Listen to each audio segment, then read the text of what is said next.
Hello students. आज अपन करेंगे विलोपन विधि से रैखिक समीकरण युग्मों को हल करना। ठीक है, ये बोर्ड एग्जाम में पूछा था कि विलोपन विधि से हल करें, तो ये 3 नंबर का क्वेश्चन आता है, थोड़ा बड़ा, तो उसको अपन आसानी से समझ करके और आसानी से कर सकते हैं और बोर्ड एग्जाम में अच्छे मार्क्स ला सकते हैं। तो इस सवाल को छोड़ के नहीं आना है, बस सिर्फ बोर्ड में फोकस करना है, आपके दिमाग में छप जाएगा कैसे करना है। ठीक है, तो सबसे पहले देखो अपन ये क्वेश्चन लेते हैं, इनको विलोपन विधि से हल करना। विलोपन विधि में क्या होता है मैं आपको समझाता चलूंगा। इस सवाल को यहाँ लेंगे अपन।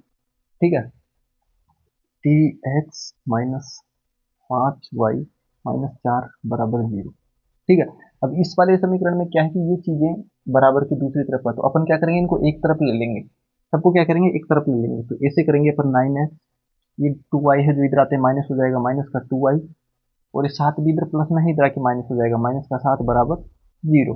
ठीक है, अब अपन इसको विलोपन विधि से हल करेंगे। तो इसके लिए विलोपन विधि में क्या होता है कि x के गुणांक को या फिर y के गुणांक को अपन समान करेंगे। कैसे करेंगे, जैसे ये वाला समीकरण है, इसको अगर अपन 3 से गुणा कर देते हैं तो यहाँ पे 9 हो जाएगा। ठीक है, तो ये समीकरण ऐसे हो जाएगा। फिर यहाँ पे देखो ये समीकरण कैसे हो जाएगा, 9x माइनस 5t 15y और माइनस 4t 12 बराबर 0। इस टाइप से हो जाएगा। अब देखो यहाँ पे ये 9x और यहाँ पे 9x बराबर आ गया है, तो अपन क्या करेंगे, ये वाला समीकरण था एक, ये था दो। ठीक, ये समीकरण हो गया 3।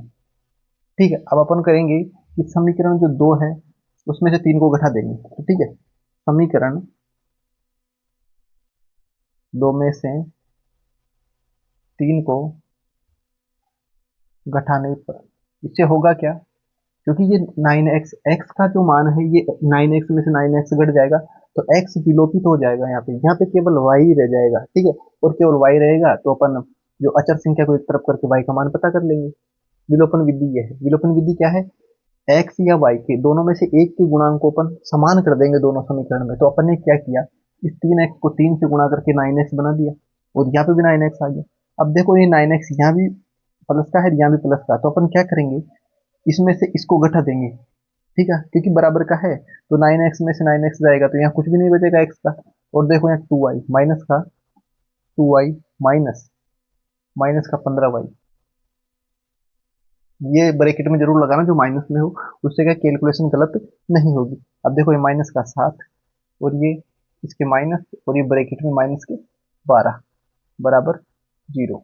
अब देखो इसको हल करते हैं, माइनस का 2y और माइनस प्लस के 15y माइनस के 7 और माइनस प्लस के 12 बराबर 0। देखो अब हल करेंगे तो 15y प्लस के है और माइनस के 2y है, तो यानी कि प्लस के 13y बच जाएंगे, और माइनस इधर 7 और ये मतलब 12 प्लस के हैं और 7 माइनस के, तो 12 में 7 गए तो 5, ये 5 बच जाएंगे इधर 0।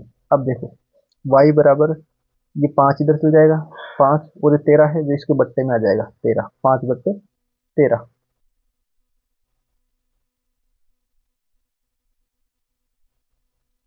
माइनस एक बार 9x 15x और 15, इसमें से इसको घटाए तो 15 में से, यहाँ पे अपन ने उल्टा कर दिया इसको, एक बार देखना। हाँ नहीं, हाँ, दो दो में से माइनस का 15 और 7 में से माइनस माइनस का 12।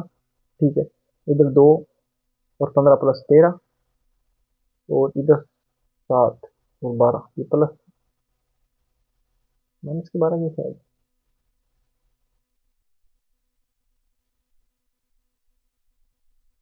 ठीक है, करते हैं ना, तो ये वाई क्या आएगी, 5/13। ठीक है, एक बार देख लेते हैं, ये इधर जाएगा प्लस में होगा, इधर 5, सॉरी ये 5 नहीं, यहाँ पे देखो ये 5 प्लस के बचेंगे, यहाँ पे क्या बचेंगे, प्लस के। तो इससे होगा क्या कि ये 5 इधर जाएगा तो ये माइनस में हो जाएगा, तो ये वाई की जगह -5/13 आ जाएगा। अब अपन को एक काम करना है कि वाई की अपन को वैल्यू पता चल गई ना। तो अब अपन को क्या करना है कि जो ये वाला समीकरण अपने पास पहले था, ये वाला, तो इस वाई की वैल्यू को यहाँ रख देना है। ठीक है, तो अब देखो कैसे रखेंगे।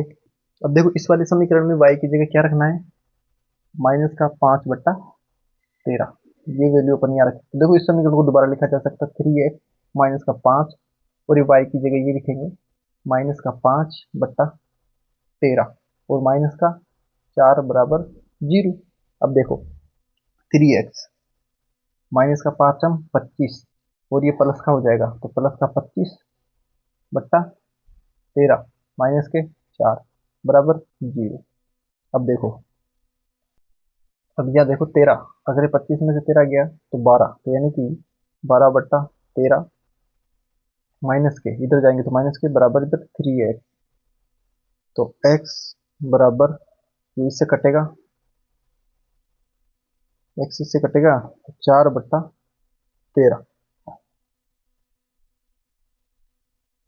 एक मिनट दोबारा देखना, इसमें कुछ गड़बड़ी है क्या? -5/13 y की वैल्यू है, तो यहाँ पे देखो 3x माइनस का 5y है ना, और ये माइनस का 5/13 माइनस का 4। अब देखो ये माइनस और माइनस प्लस, 25/13 3x और माइनस का 4। अब इसमें 3x का 3x 13, इसको करेंगे 13 चौक 52 है ना, तो एक बार प्लस जान दो इधर, 13 चौक 52 यानी कि 25 माइनस 52/13 बराबर 0। अब देखो 25 में से 52 तो जाएगा नहीं, तो 52 में से 25 घटाएंगे तो इधर आएगा 3x, ठीक है, और माइनस 27, क्योंकि 52 में से 25 गए तो 27/13 बराबर 0। अब देखो 3x, अब इसको उधर ले जाएंगे तो प्लस में हो जाएगा बराबर 27/13। अब देखो 3 से इधर काटेंगे, 3 का भाग देंगे तो इधर 9 आ जाएगा, 9, तो यानी कि x बराबर 9/13। तो हमारा आंसर जो होने वाला है वो होगा x बराबर 9/13, y बराबर -5/13, और ये विलोपन विधि से अपन ने इसको हल किया है। ठीक है, अब दूसरा सवाल और कराता हूँ जिससे कि आपका कॉन्सेप्ट और क्लियर हो जाएगा। ठीक है, तो अच्छी तरीके से समझ में आएगा, दोबारा फोकस करना, नहीं समझ में आया तो जरूर समझ में आएगा। दूसरा सवाल करने से पहले आपसे एक रिक्वेस्ट है कि आपके इस चैनल को सब्सक्राइब करें और अपने मित्रों को शेयर भी करें, जब ताकि उनको भी इस चीज़ का फायदा हो सके, और वीडियो को लाइक भी करें। ठीक है, जिससे क्या है कि हमें और मोटिवेशन मिलेगा कि आपके लिए और बेहतर चीज़ें करें। ठीक है, आपके 11th के लिए भी अच्छा करेंगे, जब आप 11th में जाएंगे, अभी आप 10th का करो, अच्छे मार्क्स से पास होंगे आप। ठीक है, उसके लिए हम मेहनत कर रहे हैं।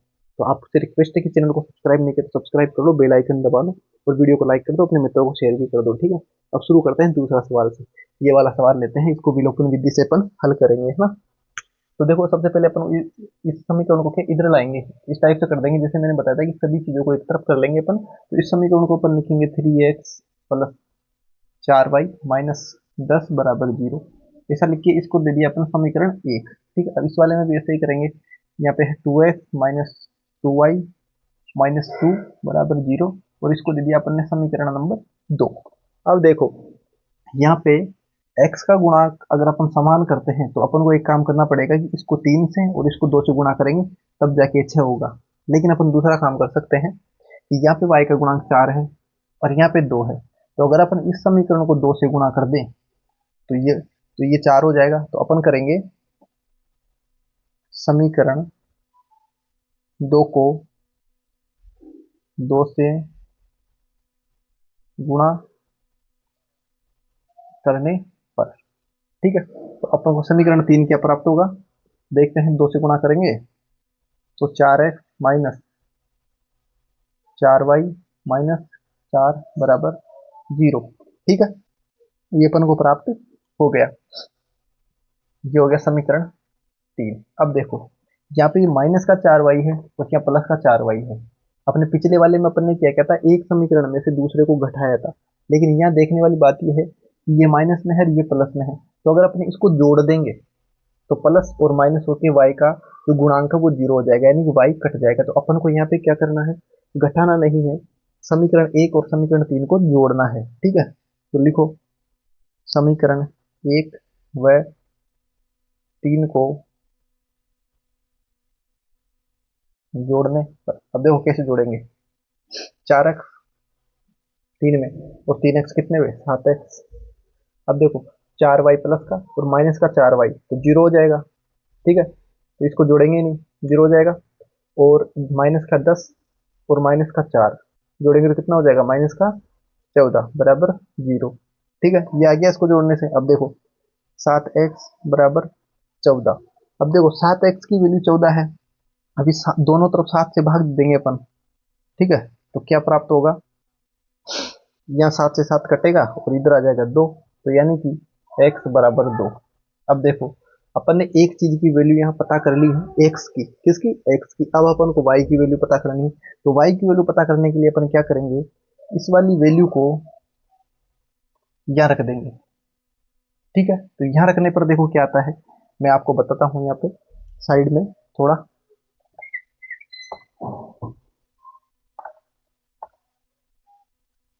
देखो, यहाँ पे रखेंगे 3 और इसकी वैल्यू है 2, 2 प्लस 4y और इधर माइनस का 10। ठीक है, माइनस का 10 बराबर 0। अब देखो 3 दूनी 6, ठीक है, 6 प्लस 4y और माइनस का 10 बराबर 0। अब इधर देखो, माइनस के 10 और प्लस के 6 यानी कि माइनस के 4 बच गए, तो 4y माइनस के 4 बराबर 0। अब ये माइनस का 4 है, ये उधर जाते प्लस का 4 हो जाएगा, तो यानी कि 4y बराबर 4। अब दोनों तरफ 4 से भाग दे देंगे, क्योंकि आपको मैं एक बार बता दूं कि समीकरण के अंदर अपन दोनों तरफ समान चीज जोड़ने, समान चीज घटाने, समान चीज से गुणा करने और समान चीज से भाग देने पर कोई अंतर नहीं आता, इसलिए अपन दोनों तरफ 4 का भाग दे देंगे। ठीक है, तो y बराबर आ जाएगा 1। तो अब अपना आंसर हो गया y बराबर 1 और x बराबर 2। ये वैल्यू अगर इन दोनों समीकरण में रखेंगे तो इनको संतुष्ट करेंगे। ठीक है, तो विलोपन विधि आपकी समझ में आई होगी, इसको अच्छे तरीके से समझना है आपको। और उसके बाद में अपने बोर्ड एग्जाम के लिए और अदर जो क्वेश्चंस है इस विधि के, एक तो खुद से करके देखना, जब तक आप खुद से नहीं करोगे तब तक आप तक कुछ भी नहीं सीख पाओगे। ठीक है, तो तरीका मैंने बता दिया है, इसलिए मैंने 2 ही सवाल कराए हैं, बाकी सवाल आप कीजिए अपने हिसाब से। और अगर कहीं दिक्कत आती है तो इस चीज को देख के तरीके में इसमें देखना है कि कौन सी जगह अपन को क्या करना था। मैंने ये भी बताया कि अगर ये गुणांक प्लस के दोनों प्लस होते हैं तो अपन घटाते हैं, लेकिन एक प्लस और एक माइनस है तो अपन इसको जोड़ देंगे ताकि गुणांक 0 हो जाएगा। ठीक है, तो मिलते हैं नेक्स्ट वीडियो में। और अभी तक भी अगर आपने चैनल को सब्सक्राइब नहीं किया है तो ये कंजूसी नहीं करनी है, चैनल को सब्सक्राइब करो अभी के अभी, और लाइक भी करो, क्योंकि ये सारी मेहनत आपके लिए ही है। ठीक है, और इससे हमें और मोटिवेशन मिलता है ताकि हम वीडियो को और बेहतर क्वालिटी, बेहतर कंटेंट आपके लिए उपलब्ध करा सके। तो मिलते हैं नेक्स्ट वीडियो में। जय हिंद।